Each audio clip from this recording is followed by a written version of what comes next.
Kalingap Rab may napansin kay Carla, at Carla may ipinagtapat.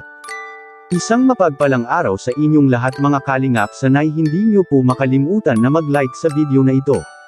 At paunawa tapusin muna ang kabuuhan ng video na ito mga kalingap at para malaman ang nilalaman nito.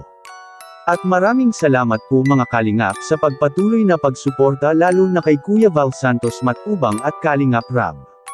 Kalingap Rab may napansin kay Carla, ano kaya ito mga kalingap, yan ang atin nang malalaman mamaya mga kalingap. Hindi mapigilan ang saya ni Carla ngayon mga kalingap dahil sa nasisimulan na ang kanilang bahay na ginagawa ito ng mga kalingap carpenters. At sobrang napahanga si Kalingap Rab sa ginagawa nila Carla sa kanilang lupa dahil sa ang akala ni Kalingap Rab ay kailangan pang e-clearing ito, ngunit laking gulat na lang ni Kalingap Rab na ang lupa nila Carla ay napakalinis na at nakukuha na ang mga kahoy na dapat alisin. Makikita talaga natin kay Carla mga kalingap na sobrang gusto na talaga nitong makalipat sa kanilang bahay at excited na si Carla sa bahay nila na matatapos ito mga kalingap. At ayon sa ating kaalaman mga kalingap na maganda at may kalakihan talaga ang bahay nila Carla mga kalingap kaysa sa ibang pinapabahay ni Kalingap Rab. Dahil sa sinabi na ito mismo sa ginagawang live ni Kalingap Rab na si Carla ay maaring may kalakihan ang bahay nila at may kaunting adjustment ito. At bagay na deserve naman para kay Carla mga kalingap. Dahil sa alam naman nating lahat na marami talagang sumusuporta para kay Carla at lalo na ang Jump Carl na siyang palaging nagsusuporta sa dalawang tambalan na ito mga kalingap.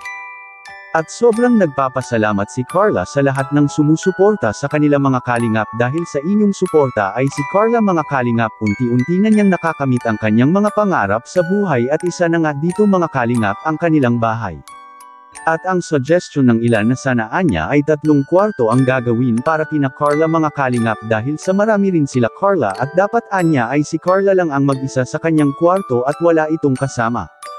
Kung ano man ang gagawing pabahay ni Kalingap Rab para kay Carla mga kalingap ay si Carla pa rin ang masusunod kung ano ang gusto niyang mangyari sa bahay nila, kung gusto ba niyang isama ang kanyang mga kapatid sa kanyang sariling kwarto.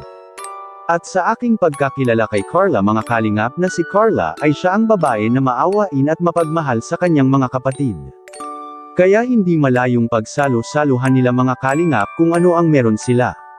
At higit sa lahat ay mababago na ang kanilang bahay at hindi na sila nagsisiksikan sa maliit nilang bahay.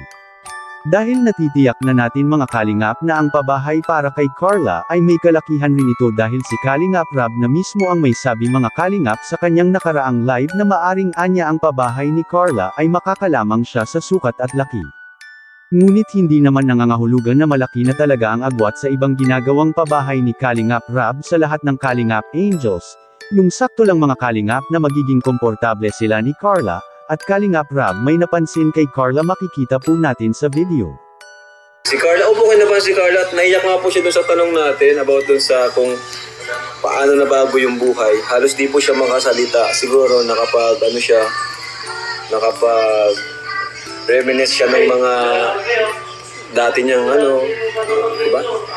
Buhay.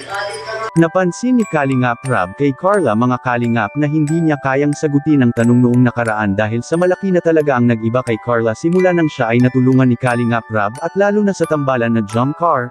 Anong masasabi niyo po mga kalingap tungkol dito? Please comment and God bless you all.